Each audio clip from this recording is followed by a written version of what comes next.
Hello दोस्तों, कैसे हैं आप सब लोग।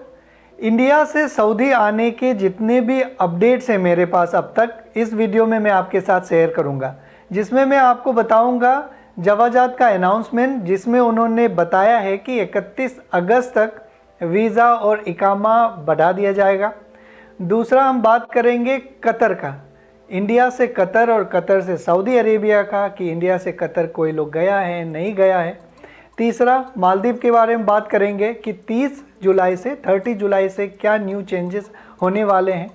फोर्थ हम बात करेंगे ई सर्विसेज पोर्टल के बारे में, जिसमें आप लोग अपना वैक्सीन सर्टिफिकेट अपलोड करते हैं ताकि तवक्कलना में इम्यून स्टेटस आ जाए। और पांचवा हम बात करेंगे उन कंट्री के जहां से आप आने का प्लानिंग कर सकते हैं सऊदी अरेबिया, अगर आपको बहुत अर्जेंट है सऊदी आना।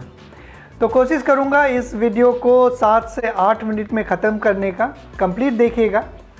तो शुरू करते हैं पहला पॉइंट से, जो है जवाजात का। जवाजात ने अनाउंसमेंट करा है, जवाजात जो मिनिस्ट्री ऑफ इंटीरियर है सऊदी अरेबिया का, उन्होंने ये अनाउंसमेंट करा है कि जिनका भी वीज़ा और इकामा एक्सपायर हुआ है या एक्सपायर होने वाला है, उन्हें 31 अगस्त तक बढ़ा दिया जाएगा।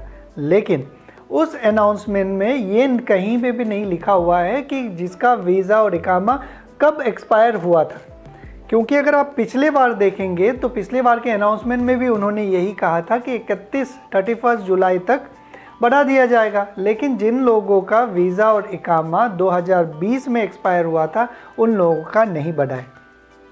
जो मेरा पिछला एनालिसिस था उसके मुताबिक जिनका भी वीज़ा और इकामा फरवरी 2021 फर्स्ट वीक में अगर एक्सपायर हुआ था, तो उन लोगों का ऑटोमेटिक एक्सटेंड हो गया है।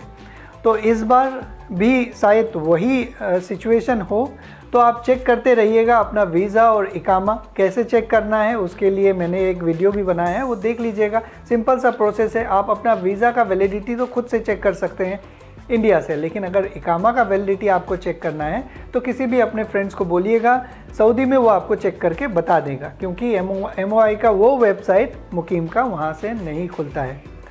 तो ये थे अब तक के अपडेट्स वीज़ा एक्सटेंशन के। फ़्लाइट्स का अभी तक कोई पता नहीं है। लोग ये बता रहे हैं कि ईद के बाद शायद कोई चेंजेस आए, और मैं भी ये उम्मीद करता हूँ कि जो वैक्सीनेटेड ट्रैवलर्स हैं, ख़ास करके जो वैक्सीनेटेड रेसिडेंट हैं, उन्हें तो अलाउ कर देना चाहिए, क्योंकि बाकी कंट्रीज़ भी अलाउ कर रहे हैं। कनाडा ने हाल फिलहाल में इसे अप्रूव करा है। बाकी नियर बाई कंट्री आप देख लीजिए, सऊदी अरेबिया के सारों ने अपने जो रेसिडेंट है ख़ास करके उन्हें एंट्री अलाउ किया है। होप करते हैं कि ये ऐसा ही हो। ईद के बाद जैसा कुछ होगा अपडेट्स आप लोगों को पता चलेगा और मैं भी शेयर करता रहूँगा। तो पहला अपडेट ये था। दूसरा, जो 12 जुलाई से 12 जुलाई से Qatar ministry of interior and foreign affairs ने एक अनाउंसमेंट करा था कि एंट्री अलाउ करेंगे कतर में, जिनमें से मैंने 2 वीडियो आप लोगों के साथ शेयर करा है डिटेल्ड गाइडलाइन के साथ में, कि क्या क्या गाइडलाइंस है, कैसे आप इंडिया से कतर और कतर से सऊदी अरेबिया जाएं। अब जो लोग जाने वाले थे कतर, वो चले गए हैं, आराम से पहुंच गए हैं। उनका कहना ये है कि इमिग्रेशन में कोई प्रॉब्लम नहीं हुआ, कोई भी प्रॉब्लम नहीं हुआ। उन्हें सऊदी अरेबिया जाना है। अब कतर से सऊदी अरेबिया जाने का 25 या 26, 27 तारीख को उनका फ़्लाइट रहेगा। जब फ़्लाइट रहेगा तब जब वो पहुंच जाएंगे सऊदी अरेबिया, तो उस हिसाब से अपडेट करूंगा। क्योंकि अगर आपको कॉन्फिडेंस नहीं है कि कतर से सऊदी अरेबिया नहीं जा सकते, तो फिर आप दूसरा रूट लीजिए। लेकिन मेरा मानिए तो आप कतर से सऊदी अरेबिया जा सकते हैं, क्योंकि कतर सस्पेंडेड लिस्ट में नहीं है पहली बार, और कतर से सऊदी अरेबिया के बीच में फ़्लाइट्स ऑलरेडी चल रहे हैं। लेकिन ये आने वाले दिनों में कंफर्म होगा। अगर कोई लोग जाएंगे, जो लोग जाएंगे वो बताएंगे अपना एक्सपीरियंस कि हाँ भाई मैं आया हूँ। ओके। और कतर से रिलेटेड कुछ क्वेश्चंस थे आप लोगों के, कि अगर मैं वैक्सीनेटेड ट्रैवलर्स हूँ, वैक्सीनेटेड विजिटर हूँ, तो क्या मैं अपने फ्रेंड्स के घर में रुक सकता हूँ? बिल्कुल आप रुक सकते हैं। जो वहाँ के रेसिडेंट हैं, ओके, कतर के रेसिडेंट हैं, अगर वो नॉन वैक्सीनेटेड हैं तभी उन्हें होटल में रुकने का एक स्ट्रिक्ट गाइडलाइंस है, जो होटल उन्हें कतर डिस्कवर कतर का एक वेबसाइट है जहाँ से बुक करना रहता है। ओके। तो ये था कतर से रिलेटेड अपडेट। आपको अगर जाना है कतर से सऊदी अरेबिया तो आप मेरे वो वीडियोस देख लीजिए, सबका मैं लिंक डिस्क्रिप्शन में दे दूंगा। और कतर में कुछ होटल्स भी हैं जिनका मैं रेफरेंस भी दे दूंगा आपको फॉर एग्जांपल। ओके, आप चेक करके प्राइस वगैरह चेक कर सकते हैं, इसके बाद आप प्रोसीड कर सकते हैं। अब बात करते हैं मालदीव का। मालदीव्स में बहुत सारे ऊपर नीचे हुए रेगुलेशंस में 15 तारीख से खुल गया है, लेकिन अभी भी लोग जा रहे हैं, कोई प्रॉब्लम नहीं हो रहा है उन लोगों के लिए जो करेक्ट कंप्लीट डॉक्यूमेंट लेके जा रहा है। ओके, अगर आप फेक या फिर इनकम्प्लीट डॉक्यूमेंट लेके जाएंगे तो आपको वापस कर दिया जाएगा। इसके लिए मैंने आपको बताया है कि आप तो ये नहीं चाहेंगे कि फेक हो, लेकिन आपके बिहाफ पे जो काम कर रहा है क्या पता उनको वो डॉक्यूमेंट्स फेक हो, तो इसलिए आपके पास जो भी डॉक्यूमेंट्स आए, चाहे वो कोविड PCR का टेस्ट रिपोर्ट हो, उसे एक बार लैब में कॉल करके रीवैलिडेट करवा लीजिएगा। दूसरा, जो भी रिसोर्ट बुक कर रहे हैं आप, अगर 30 तारीख से पहले जा रहे हैं तो रिसोर्ट में एक बार कॉल करके कंफर्म कर लीजिएगा, और वो रिसोर्ट का नाम मिनिस्ट्री ऑफ टूरिज़्म के जो वेबसाइट है वहाँ से एक बार चेक कर लीजिएगा कि वो लिस्ट में है या नहीं। कुछ केसेस ऐसे भी आए हैं कि बुकिंग है रिसोर्ट के नाम पे, लेकिन वो रिसोर्ट ही नहीं है मालदीव में, तो ऐसे गड़बड़ी बहुत सारे हो रहे हैं, तो इस बात का आप ख्याल रखिएगा। अब 30 तारीख से क्या चेंजेस हैं? 30 तारीख से ये चेंजेस है कि अब तक खाली टूरिस्ट रिसोर्ट में ही रह सकते थे, ओके, या फिर लाइव बोट में रह सकते थे इनहैबिटेंट आइलैंड से दूर। अब 30 तारीख से आप लोग जब मालदीव जाएंगे तो गेस्ट हाउस में रुक सकते हैं, वो गेस्ट हाउस इनहैबिटेंट आइलैंड में भी हो सकता है। तो आपके लिए एक फ़ायदा ये है कि कॉस्ट जो है होटल का वो कम रहेगा। रिसोर्ट का कॉस्ट बहुत ज़्यादा है, गेस्ट हाउस का कॉस्ट कम है, और इनहैबिटेंट आइलैंड में जितने भी होटल्स हैं उसका कॉस्ट कम है। ओके, तो 30 तारीख से अगर आपको जाना है तो उसका भी मैं होटल का लिंक कुछ दे दूंगा। गेस्ट हाउस के अप्रूव लिस्ट है मिनिस्ट्री ऑफ टूरिज्म के वेबसाइट से, वहाँ से आप चेक कर लीजिएगा।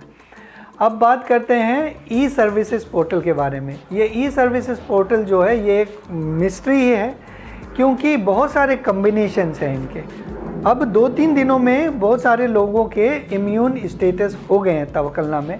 उन लोगों का मानना ये है कि उन लोगों का बताना ये है कि उन्होंने ना तो वैक्सीन सर्टिफिकेट एम्बेसी से अटेस्टेड करवाया था, ओके, सिंपली जो कोविन वाला सर्टिफिकेट है उसे लोकल अथॉरिटी से अटेस्ट करवा के अपलोड कर दिया, उनका हो गया। कई लोगों ने ऐसा किया, उन लोगों का नहीं हुआ। कई लोग ये बता रहे हैं कि आप जो तीसरा डॉक्यूमेंट है उसमें अपना पहला जो वैक्सीन का सर्टिफिकेट अपलोड कीजिए तो हो जाएगा।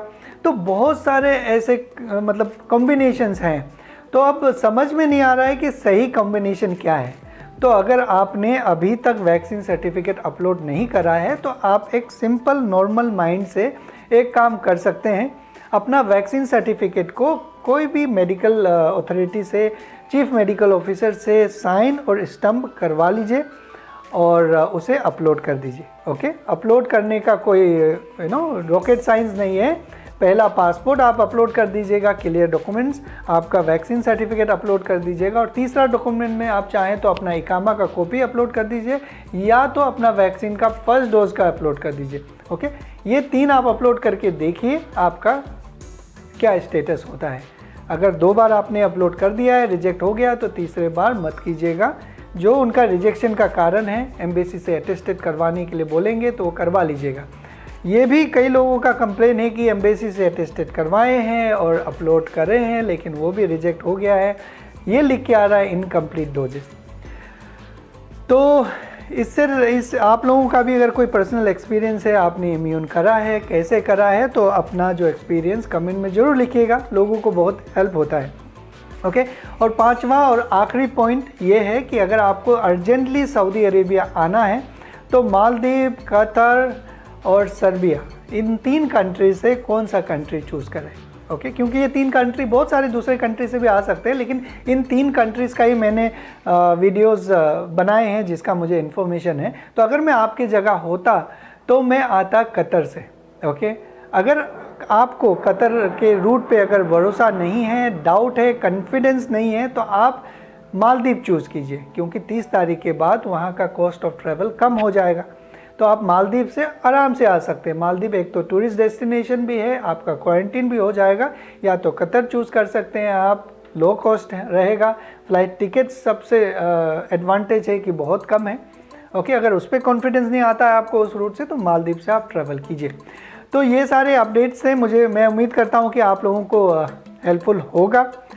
और हाँ, ये स्क्रीन में कुछ वीडियोस डिस्प्ले होंगे जो प्लेलिस्ट है। सर्बिया का प्लेलिस्ट है, कतर का प्लेलिस्ट है और मालदीव का प्लेलिस्ट है। और ये ऊपर में एक मेरा पर्सनल ब्लॉग है जिसे मैंने न्यूली क्रिएट किया है, उसको भी सब्सक्राइब कर लीजिएगा, क्योंकि अब मैं उसमें भी कुछ कंटेंट्स आप लोगों के साथ शेयर करता रहूँगा। तब तक अपना ख्याल रखिए। Thank you very much.